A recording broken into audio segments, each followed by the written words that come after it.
सुबह भी आकाश की लालिमा होती है और सांझ भी आकाश की लालिमा होती है। जब सूरज उगता है तो भी आकाश लाल हो जाता है और जब सूरज डूबता है तो भी आकाश लाल हो जाया करता है। सुबह प्रातःकाल पक्षियों का कलरव सुनाई देता है तो सांझ भी कलरव सुनाई देता है।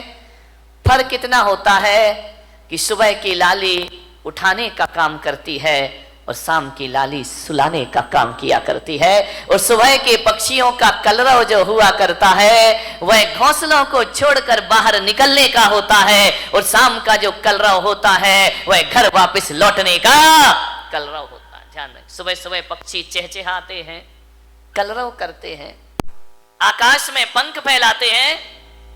ऐसा लगता है सुबह सुबह उन्हें देखो कि जैसे बड़े महोत्सव में शामिल होने के लिए जा रहे हो। पक्षियों के जीवन में कितना आनंद है, कितना संगीत है। पक्षियों के जीवन में प्रातःकाल इतना आनंद हुआ करता है।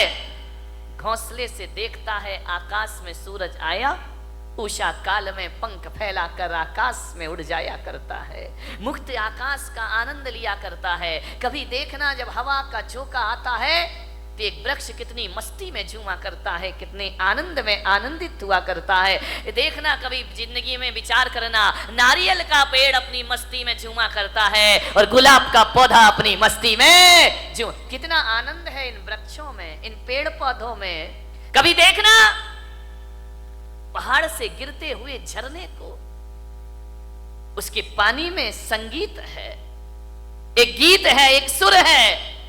बड़े संगीत के साथ पानी झरना बनकर के धरती पर गिरा करता है। बड़ा आनंद है।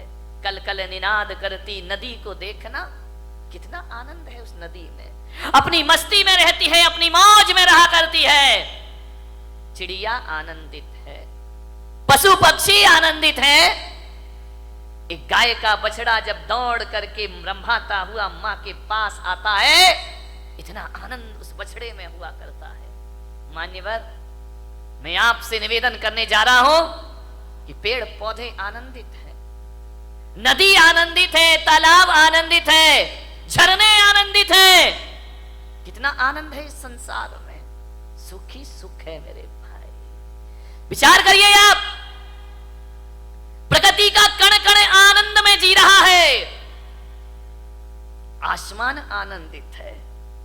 जब रात होती है ना तो हजारों सितारों को आसमान लेकर धरती पर अपना सौंदर्य का रूप दिखाया करता है। आकाश में चंद्रमा चमका करता है। ध्यान रखिए, ज्यों ज्यों रात गहरी होती है आकाश का सौंदर्य बढ़ते चला जाता है, बढ़ते चला जाता है। आकाश आनंदित है, धरती आनंदित है, नदियां आनंदित है, पेड़ पौधे आनंद में जी रहे हैं, पशु पक्षियों के जीवन में आनंद है। अफसोस है आदमी के चेहरे पर आनंद दिखाई नहीं दिया। आदमी क्यों निराश है? आदमी क्यों उदास है? आदमी को ऐसा क्या हो गया है? एक चींटी भी जीना चाहती है, एक नासमझ जानवर भी जीना चाहता है, पर आदमी को क्या हो गया? ये मरने के षड्यंत्र रचा करता है, ये मरने की तैयारी किया करता है। आज तक किसी जानवर के मुख से ना सुना होगा कि हे भगवान हमें उठा ले, लेकिन आदमी के मुख से तो कई बार सुना है कि अब इस जिंदगी को जिया नहीं जाता, हे भगवान मुझे इस जीवन से उठा ले, इस जीवन से मुक्ति दे दे। क्या घट जाता है हमारे जीवन में ऐसा? आदमी मृत्यु के षड्यंत्र क्यों रचता है? ये आदमी अपनी ही हत्या करने के लिए तैयार क्यों है? मान्यवर, अपने ही जीवन से लाचार हो गया ये इंसान, अपने आप का दुश्मन बन गया। अभी तो ये सुना था कि दूसरे दुश्मन हुआ करते हैं, हम ही अपनी जिंदगी के दुश्मन खुद बनकर के तैयार हो गए हैं। आपने जीवन से अपने आप को खतरा हो गया। कभी आपने सुना किसी भैंस ने आत्महत्या की हो? सुना? कभी विचार किया है? कभी आप अखबार में पढ़ने को मिला है कि आज एक भैंस ने गुस्से में आके आत्महत्या कर ली है? कोई जानवर आत्महत्या नहीं करता है। किसी भी जानवर को समय से पहले मौत को बुलाते हुए आपने ना देखा होगा। कोई देवता समय से पहले मरने का नहीं सोचा करते हैं। नार की सोच भी ले तो मर नहीं सकते हैं। आदमी को क्या हो जाता है? ये क्यों जीवन से हार गया? थोड़ी सी प्रतिकूलताएं आई और आदमी जिंदगी से हार जाता है। नहीं मेरे भाई, समस्याएं किसके जीवन में नहीं होती हैं? राम के जीवन में समस्या थी, महावीर के जीवन में समस्या थी, कृष्ण के जीवन में समस्याएं थी, जीसस के जीवन में समस्याएं थी, आचार्य शांति सागर के जीवन में समस्याएं थी, आचार्य कुंद कुंद के जीवन में समस्याएं थी। समस्याएं किसके जीवन में नहीं होती है? ऐसा कोई है? समस्याओं से रहित जीवन नहीं होता, ध्यान रखिए। और हकीकत में देखा जाए तो समस्याओं का नाम ही जिंदगी हुआ करता है। आसानी से जिंदगी मिल जाए तो जीने का मजा खत्म हो जाएगा। एक बात बताइए, यदि समस्याएं नहीं हो तो फिर जीने का मजा क्या है? जिंदगी जिंदा दिली का नाम है, मुर्दा दिल क्या खाक जिया करते हैं। ध्यान रखिए, जिंदा दिल बनिए। मान्यवर, दुख इस बात का नहीं है कि आदमी मर जाता है, दुख तो इस बात का है कि जिंदा रहकर भी आदमी जिंदा नहीं रह पाता है। वह मरा मरा सा जीवन जीता है, वह मरे हुए सी जिंदगी जिया करता है। विश्वास पैदा करो अपने आप पर, जिंदगी से हार मत मानिए। जिंदगी मिली है, मालूम है ये मानव का तन मिला है। शास्त्रों में कहा है, ग्रंथों में कहा है, 84 लाख शरीर छोड़े हैं तब जाकर ये मानव का शरीर तुमको प्राप्त हुआ है। 84 लाख योनियों में हमारा जन्म हुआ है। कितने जन्म हम नाली के कीड़े बने होंगे, कितने जन्म पक्षी बने होंगे, कितने जन्म हम कीचड़ में कीड़ों की तरह रहेंगे होंगे। हर जन्म में हमने प्रार्थना की होगी ईश्वर से कि हे ईश्वर, एक बार मुझे मनुष्य का चोला प्रदान कर दे, हे ईश्वर एक बार मुझे मनुष्य का तन प्रदान कर दे। इसलिए आत्महत्या करने के लिए नहीं, जिंदगी की अंतिम सांस को पूरी ईमानदारी से जीने का प्रयास करिए। अंतिम सांस भी पूरी जिंदा दिली के साथ जिएंगे। क्यों हार जाता है आदमी? जैसा विचार करिए, सोचना। ऐसे ही नहीं मिल गया मनुष्य का जीवन, बहुत मेहनत की है इसके लिए। मनुष्य का जीवन मिला, ऊंचा कुल मिला, अच्छी खानदान मिली, दिमाग मिला, बुद्धि मिला, शरीर मिला, फिर भी इस जिंदगी से हाथ धोते हो आप तो। अब तो घबरा के कहते हैं कि मर जाएंगे, अब तो घबरा के कहते हैं कि मर जाएंगे। मरकर भी घबरा गए तो फिर बताओ अब किधर जाएंगे? दूसरा हमारे पास कोई रास्ता है नहीं। जिंदगी मिली है, अच्छे से जियो, तरीके से जियो, सलीके से जियो। बहुत कम जीवन मिला है, इसे उदासियों में मत गुजारिए। जिंदगी भीख में नहीं मिलती, जिंदगी बढ़ के छीनी जाती है। जिंदगी भीख में नहीं मिलती, जिंदगी बढ़ के छीनी जाती है। अपना हक संग दिल जमाने से छीन पाओ तो कोई बात बने। सर झुकाने से कुछ नहीं होगा, सर उठाओ तो कोई बात बने। पहुँच कर अश्क अपनी आँखों के, मुस्कुराओ तो कोई बात बने। मुस्कुराओ तो कोई बात बने। उदास मत जियो, जिंदगी को बड़े आनंद के साथ जीने का प्रयास करो।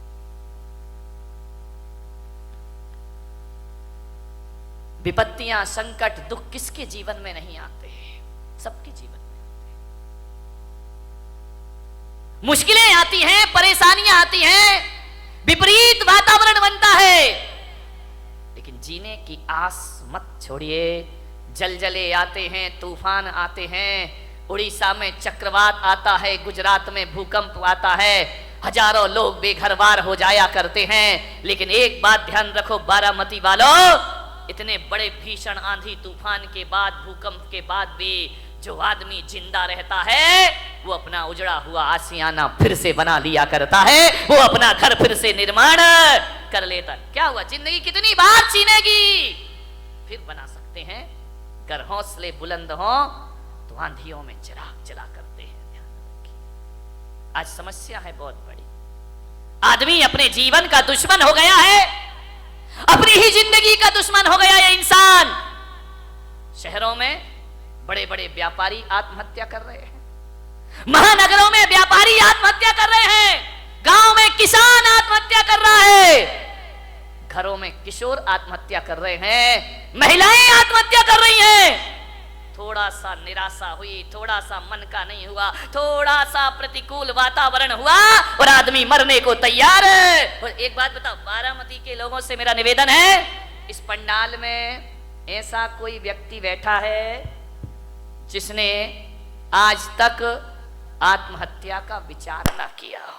है कोई महान आत्मा? मैं दर्शन करना चाहता हूं। एक बार भी पूरी जिंदगी में मरने का विचार नहीं। महिलाओं तुम्हारी तो जय हो पंचम काल की, ये तो इतनी बार मरती हैं लेकिन एक बार भी नहीं मरती है। विचार करिए, सोचना है आपको। बात बात पर आदमी मरने का सोच लेता है। ऐसा कोई नहीं होगा इस दुनिया में जिसने अपने पूरे जीवन में एक बार मरने का ख्याल भी ना लाया हो। मर नहीं सका वो बात अलग है, लेकिन मरने का ख्याल तो सबके भीतर आ जाता है। थोड़ा सा मन का नहीं हुआ, मैं महिलाओं का तो नहीं, यहाँ की महिलाओं की बात नहीं कर रहा हूं। कौन बोला बंबई वालों की कर रहे हो ना? तुम्हारी तो अभी नहीं, आगे जाके विचार करना है आपको। महिलाएं तो हमेशा थोड़े, इनके दो ही हथियार हैं, ध्यान रखना, या मैं मायके चली जाऊंगी या फिर मैं मर जाऊंगी, आत्महत्या कर लूंगी, सुसाइड कर लूं, मैं नहीं जीऊंगी, तंग आ गई जिंदगी से। महिलाओं से मैं बात बात पे आत्महत्या के विचार मत बनाइए, मरने के विचार मत बनाइए, ध्यान रखिए, विचार करिए आप। बहुत अशुभ विचार है। भगवान महावीर कहते हैं कि मरने के विचार भाव हिंसा कहलाया करती है, और भाव हिंसा को द्रव्य हिंसा से भी बड़ा पाप माना जाता है। अरे दैहिक हिंसा उतनी खतरनाक नहीं होती है जितनी वैचारिक, इससे बड़ी क्या हत्या, दूसरों की हत्या करना भगवान महावीर ने पाप कहा है। एक इंद्रिय जीव को भी मारना भगवान महावीर ने पाप कहा है। अरे एक बात याद रखना, मेरे महावीर कहा करते हैं, अरे दूसरों की हत्या करना पाप है, लेकिन अपने आप की हत्या करना महापाप हुआ करता है। इससे बड़ा दूसरा कोई पाप, दूसरों की हत्या करना तो पाप ही है, अपनी करना महापाप हुआ करता है। इसलिए भगवान महावीर ने एक प्यारा सा सूत्र दिया है। भगवान महावीर ने 4 शब्द इस इंसान को दिए हैं। अरे वो 4 शब्द नहीं, 4 वेद हुआ करते हैं, वो 4 आर्य सत्य हुआ करते हैं, वो महावीर के 4 शब्द। ध्यान रखना, इनसे बड़ा ना कोई आगम होता है, ना शास्त्र होता है, ना पुराण होता है। महावीर ने इस दुनिया को केवल 4 शब्द दिए हैं। महावीर ने इतना ही कहा है, इस मानव जीवन को सफल करना है तो 4 सत्य में जियो। वो 4 सत्य है, वो 4 वेद है, वो चारों धाम की यात्रा है। वो 4 शब्द इस धरती को दिए, जियो और जीने दो। इससे बड़ा कोई धर्म ग्रंथ नहीं हुआ करता है, इससे बड़ा कोई शास्त्र नहीं हुआ करता है, इससे बड़ा कोई आगम नहीं हुआ करता है। न वेद है, न पुराण है, न कुरान है। 4 शब्द में उन्होंने अपनी पूरी देशना को समाहित कर दिया। 4 शब्द में पूरे दर्शन को रख दिया भगवान महावीर ने। ऐसे दार्शनिक हुए, उन्हें ज्यादा बोलने की जरूरत नहीं पड़ी। भगवान महावीर से पूछा गया कि आप बताइए एक सेंटेंस में धर्म का सार क्या है, तो महावीर ने कहा जियो और जीने दो। ध्यान रखिए, सारी दुनिया समा गई इसमें, सारे ग्रंथ समा गए इसमें। ध्यान रखना, 11 अंग 14 पूर्व का सार समाया है। ये इतना साधारण अक्षर नहीं है, इतने साधारण शब्द नहीं है कि बैनरों पर लिखवा दिए जाए और हमारी इतिश्री हो जाए। ध्यान रखिए, जियो और जीने दो। भगवान महावीर ने सबसे पहले कहा है जियो, ध्यान रखना, उसके बाद जीने दो। मैंने कहा ऐसा क्यों कहा है, स्वार्थी क्यों बना दिया कि पहले खुद जियो फिर दूसरों को जीने दो? तो महावीर ने कहा ये स्वार्थ नहीं, ये परमार्थ हुआ करता है। अरे जो आदमी खुद जीना नहीं जानता है वो दूसरों को जीवन दान कहां से दे सकता है? पहले खुद जियो, कैसे जीना है? जब खुद ही नहीं जियोगे तो जीने दो कहां से आ जाएगा जीवन में? ध्यान रखिए, बहुत बड़ा शब्द है ये भगवान महावीर का। धर्मनिरपेक्ष है, सार्वजनिक है, यूनिवर्सल है। हिंदू हो, मुसलमान हो, सिख हो, ईसाई हो। कल एक सांसद महोदय मेरे पास आए, उन्होंने कहा महाराज भगवान महावीर पर कोई ऐसी पुस्तक है जो सरल शब्दों में लिखी गई हो? मैंने कहा पुस्तकें तो बहुत हैं, समझने वाला चाहिए। बोले नहीं, बिल्कुल सरल, बिल्कुल सरल। तो मैंने कहा महावीर को पढ़ने के लिए पोथियों की पढ़ने की जरूरत नहीं हुआ करती है, महावीर को समझने के लिए ग्रंथों की जरूरत नहीं हुआ करती है। मैंने कहा मेरे महावीर का स्वरूप देख लीजिए, इससे बड़ा कोई शास्त्र नहीं हुआ करता है, इससे बड़ा कोई उपदेश नहीं हुआ करता है। और महावीर का यदि सबसे बड़ा कोई ग्रंथ है तो जियो और जीने, इससे बड़ा कोई ग्रंथ नहीं है। ध्यान रखना, चाइना हथियारों का आविष्कार कर रहा है, पाकिस्तान अणु बम की धमकी दे रहा है, अमेरिका दादागिरी दिखा रहा है, भारत में भी हथियारों की होड़ लगी है। मालूम है किस लिए? कि अमन चैन की स्थापना हो। लेकिन इन्हें कौन समझाए? मैं पुलक सागर कहता हूं कि विश्व में अमन चैन जब भी आएगा, आज नहीं तो कल, कल नहीं तो परसों, सारी दुनिया को महावीर के झंडे के नीचे आना ही पड़ेगा, महावीर के सिद्धांतों को अपनाना ही पड़ेगा, महावीर के उपदेशों को स्वीकार करना पड़ेगा। यदि चाइना सोच ले जियो और जीने दो, पाकिस्तान सोच ले जियो और जीने दो, भारत सोच ले जियो और जीने दो, तो क्या करोगे हथियारों का मेरे भाई? क्या करोगे इन शस्त्रों का? क्या करेगा आदमी शक्ति संपन्न होकर के? जियो और जीने दो। जैन कुल में पैदा होके इन शब्द की महिमा नहीं समझ में आई। बहुत बड़ी ताकत है। जब घर में झगड़े हो, विवाद हो, लड़ाई हो, एक ही सूत्र अपनाना, जियो और, वहां हमारी समस्या महत्वपूर्ण हो जाती है, सूत्र महत्वपूर्ण नहीं होता है। सूत्र को महत्वपूर्ण कर लो, रातों रात घर के झगड़े समाप्त हो जाएंगे मेरे भाई। समाज में विवाद हो जाए, भाई भाई में विवाद हो जाए, परिवार में झगड़े हो जाए, कोई कितनी भी बड़ी गलती कर दे, कितना भी बड़ा अपराध कर दे, आदमी एक सूत्र जुबान पर ले आए, जियो और जीने। क्या अपराधियों को जीने का हक नहीं है इस धरती पर? उन्हें भी जीने का हक है मेरे भाई, पापियों को भी जीने का हक है। महावीर जैसी दृष्टि, महावीर जैसा सोच। और मैं आपसे निवेदन करता हूं कि महावीर के इस देश में, महावीर के इस समाज में, महावीर के इस पंथ में आत्महत्या करना महावीर का सबसे बड़ा अपमान है मेरे भाई। इससे बड़ी कायरता दुनिया में कोई दूसरी नहीं हुआ करती है। आत्महत्या के विचार कभी मत बनाओ, विचार बनाना भी पाप है। मरने के पहले क्यों मर जाते हो? ध्यान रखिए, जिंदगी में जीने की भावना रखिए। मरने में रखा क्या है? कौन सी बहादुरी मेरे भाई मरने में? कौन सा बड़ा मेहनत करना पड़ता है। दो चार भक्त मेरे पास आए, बोले महाराज हम आपके शिष्य हैं। तो मैंने कहा अच्छी बात है भाई, क्या करें? बोले हम आपके भक्त हैं। तो मैंने कहा ठीक है। बोले आप आदेश करो। मैंने कहा क्या आदेश करूं? बोले जो आप कहोगे वो काम हो जाएगा। मैंने कहा तू मेरा शिष्य बन के क्या करेगा? बोले आपके लिए अपनी जान दे दूंगा, सब कुछ अर्पित है आपके लिए, तन अर्पित है, मन अर्पित है, जीवन अर्पित है। मैंने कहा जीवन नहीं चाहिए मुझे, तन नहीं चाहिए मुझे, मन नहीं चाहिए मुझे। तो बोले महाराज आपको क्या चाहिए? मैंने कहा मैं अपने भक्तों में, ऐसे भक्तों को, ऐसे लोगों को मैं अपना भक्त नहीं बनाता हूं जो मेरे लिए जान देने को तैयार है। अरे मेरे लिए मरने को तैयार मत रहो। सच्चा भक्त यदि मुझ पे मर जाएगा तो वो सच्चा भक्त नहीं होगा। अरे महावीर भगवान को मरने वालों की जरूरत नहीं, महावीर भगवान को तो जीने वालों की जरूरत हुआ करती है। धर्म के नाम पर जियो मेरे भाई, धर्म के नाम पर मरो मत। महावीर ने नहीं कहा कि धर्म के नाम पर मरना, महावीर ने तो कहा है धर्म के नाम पर जीना। मरना कोई बहादुरी का काम नहीं है, 2-5 मिनट का काम है। एक फंदा लगाया, आंखें बंद की, 2 मिनट में जिंदगी खत्म। एक बंदूक लगाई, जिंदगी खत्म। गला घोट लिया, जिंदगी खत्म। मरना कौन सी बहादुरी है? मरने में टाइम कितना लगता है? 1 मिनट, 2 मिनट, 5 मिनट। मिट्टी का तेल डाला, आग लगाई, मर गए। ये कोई बहुत बहादुरी का काम नहीं है। मरने में 2 मिनट लगते हैं, मगर जीने में 100 साल की जिंदगी लग जाया करती है मेरे भाई। जीना बहादुरों का काम हुआ करता है, संघर्षों में जूझना बहादुरों का काम हुआ करता है, विपरीत परिस्थितियों में जीना ये बहादुरों का काम हुआ करता है। ध्यान रखिए मान्यवर, मुझे याद आ रहा है वह व्यक्तित्व जिसने कई बार हार मानने के बाद भी जिंदगी से हार नहीं मानी। ध्यान रखिए, इतने जल्दी जिंदगी से हार जाते हो, आत्महत्या कर लेते हो? नहीं मान्यवर, आपसे मेरा निवेदन है, जिन लोगों ने आत्महत्या की है ना, कभी उनकी कब्रों पे जाके पूछना, कभी उनकी चिताओं में जाके पूछना, जो मर गए हैं उनसे पूछना कि बताओ मेरे भाई तुम्हें कैसा लग रहा है।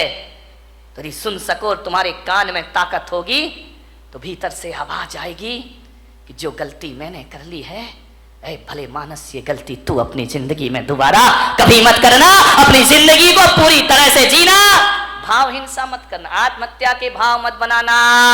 महिलाओं से खास कर निवेदन है, सबसे ज्यादा आत्महत्याएं महिलाएं किया करती हैं, सहन शक्ति से बाहर हो जाता है। आत्महत्या के भाव मत बना। ये तो बात बात पे बनाती हैं आत्महत्या के भाव। पति ने काम नहीं सुना, सुनो जी तुमने ये नहीं किया मैं मर जाऊंगी। अरे उसने काम नहीं किया तुम मर जाओगी, सड़े से काम में मर जाओगी। मरो मत। भगवान महावीर कहते कि मरने के भाव यदि बना लिए, एक बात ध्यान रखना, एक द्रव्य हिंसा होती है, एक भाव हिंसा होती है। यदि आपने भाव बना लिए तो जैन आगम कहता है कि जिस समय आप कह रहे हो मैं मर जाऊंगी या मैं मर जाऊंगा, उस समय यदि आयु कर्म का बंद हो जाए, फिर आप मरे या ना मरे, आपकी दुर्गति जरूर होने वाली है, कोई बचाने वाला नहीं है। फिर मरो या ना मरो, ऐसे भाव बना लिए और आयु कर्म का बंद हो गया तो नरक गति के पात्र बना करती हो। ध्यान रखिए, नरक जाने का द्वार खुल जाता है। अपनी हिंसा सबसे बड़ा पाप है। आत्महत्या के भाव से आयु का बंद हो जाए तो नरक मिला करता है। अति संक्लेश भाव ते मरो, घोर शुभ्र सागर में पड़ो, नरकों की जिंदगी हो जाएगी। क्या समझते हो कि मरने के बाद समस्याओं का अंत हो जाएगा? अरे मेरे भाई, आत्महत्या तो खुद एक समस्या हुआ करती है। आत्महत्या से समस्याओं का अंत नहीं हुआ करता है, जीवन का अंत नहीं हुआ करता है। चिताओं के बाद एक जिंदगी फिर जीना है, हमें ध्यान रखिए।